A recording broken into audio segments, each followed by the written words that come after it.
छत्रपती शिवाजी महाराजांवर, छत्रपती संभाजी महाराजांवर आपल्या मराठी इंडस्ट्रीमध्ये बरेच सिनेमा आले आणि गेल्या काही वर्षात मराठी इंडस्ट्रीमध्ये बरेच हिस्टॉरिक चित्रपट आले, पण सगळेच चित्रपट ते आपल्या अपेक्षांवर खरे उतरले नाही। तुमच्या सर्वांचं स्वागत आहे माझ्या चॅनल माय व्ह्यू मराठीवर। माझं नाव तनिष शडकर आणि खूप दिवसांनी आपण व्हिडिओ बनवतोय। व्हिडिओंमध्ये खूप मोठा गॅप होतोय कारण मी आउट ऑफ टाउन होतो आणि त्यामुळे मला व्हिडिओ बनवता येत नव्हता आणि आज सुद्धा सेटअप आपला नाहीये, सो ॲडजस्ट करून घ्या आणि नवीन असाल चॅनलवर तर नक्की सबस्क्राइब करा आणि शेवटपर्यंत हा व्हिडिओ नक्की बघा। धर्मरक्षक महावीर छत्रपती संभाजी महाराज या चित्रपटाच्या ट्रेलरला रिव्ह्यू करणार आहोत। या चित्रपटाचा ट्रेलर बघताना माझ्या मनामध्ये माझ्या ओठांवर एकच शब्द होता, तो म्हणजे खतरनाक। याआधी मराठी इंडस्ट्रीमध्ये बरेच हिस्टॉरिक सिनेमा आले आणि याचे उदाहरण म्हणजे शिवरायांचा छावा जो एक रिसेंट चित्रपट होता। दिग्पाल लांजेकरजी यांनी या चित्रपटाला डिरेक्ट केलं होतं, जो मला तितकासा आवडला नाही।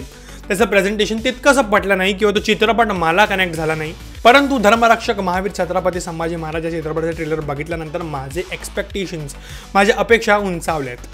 ओव्हरऑल ट्रेलरबद्दल म्हणायचं झालं तर चांगला ट्रेलर वाटतोय। हा चित्रपट तब्बल 10 ते 15 कोटींच्या बजेटमध्ये बनला असेल आणि त्या बजेटसाठी ज्या लेवलचं प्रेझेंटेशन त्यांनी केलंय, डिरेक्टरचा जो कन्व्हिक्शन आहे तो या ट्रेलरमधून दिसतोय।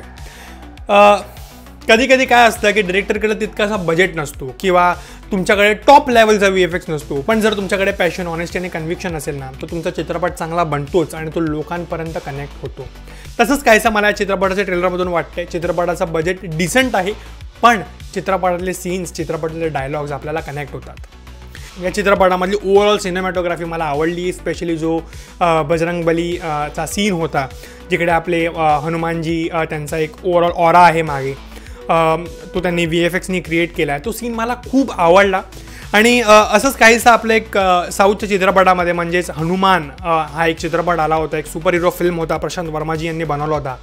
त्या चित्रपटाचा बजेटसुद्धा कमी होता, पण त्या चित्रपटामध्ये कन्व्हिक्शन होतं आणि लास्टच्या सिक्वेन्समध्ये लोकांना खूप गुजबम झाले आणि त्या चित्रपटांनी लोकांच्या मनावर राज्य केलं आणि मला असं वाटतंय, माझी अपेक्षा आहे की हा चित्रपटसुद्धा तेच करेल। छत्रपती संभाजी महाराज यांचं कॅरेक्टर प्ले करणं हे खूप डिफिकल्ट आहे। त्यांचं एक ऑरा आहे आणि आपल्या सगळ्यांच्या मनामध्ये त्यांची एक इमेज आहे आणि ते ऑन स्क्रीन आणणं, ॲक्ट करणं खूप डिफिकल्ट आहे। पण ठाकूर अनुप सिंग या चित्रपटामध्ये त्यांचा हा रोल प्ले करणार आहेत आणि मला वाटतंय की ते एक्झॅक्टली या रोलसाठी सूट होत आहेत। त्यांची बॉडी, त्यांचा ॲटिट्यूड, त्यांचा ऑरा जबरदस्त वाटतोय आणि जे छत्रपती संभाजी महाराज आपल्याला ऑन स्क्रीन बघायचे होते, मला अशी आशा आहे की ठाकूर अनुप सिंग जे आहेत ते हे कॅरेक्टर चांगल्या प्रकारे निभावतील, कारण त्यांचे जे फर्स्ट लुक आहेत किंवा ओव्हरऑल पोस्टर आहेत त्याच्यामध्ये ते जबरदस्त वाटत आहेत। तो ॲटिट्यूड, तो ऑरा प्रत्येक ठिकाणी, प्रत्येक प्रमोशनल मटेरियलमध्ये दिसतोय।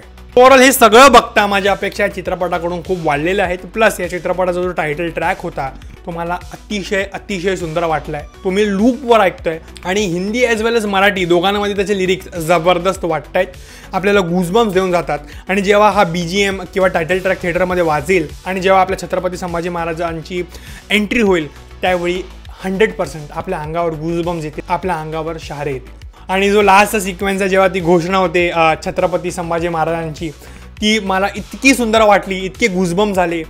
ओव्हरऑल सगळं पॉझिटिव्ह या चित्रपटाबद्दल वाटतं। ऑफकोर्स थोड्याफार गोष्टी आहेत ज्या अप टू द मार्क नाही आहेत VFX बद्दल म्हणायचं झालं, पण आपल्याला ती फिलिंग, ती इमोशन या ट्रेलरमधून मिळते आणि आय थिंक ते सगळ्यात जास्त इम्पॉर्टंट आहे। आपल्याला इमोशनली कनेक्टेड फील झाला पाहिजे, आपल्याला असं वाटलं पाहिजे की हां, त्या डिरेक्टरनी जस्टिस केला आपल्या कॅरेक्टरसोबत। सो ओव्हरऑल पॉझिटिव्ह वाईब आहे आणि मला वाटतंय की हा चित्रपट चांगला असणार आहे। तुम्हाला काय वाटतं जरूर कमेंट सेक्शनमध्ये मला कळवा आणि लाईक करा, शेअर करा, कमेंट करा। तुमचं एक लाईक, एक शेअर हा व्हिडिओला पुढे घेऊन जाण्यामध्ये मदत करतो, चॅनलला ग्रो करण्यामध्ये मदत करतो। कमेंट सेक्शनमध्ये नक्कीच कमेंट करा। Thanks for watching this video.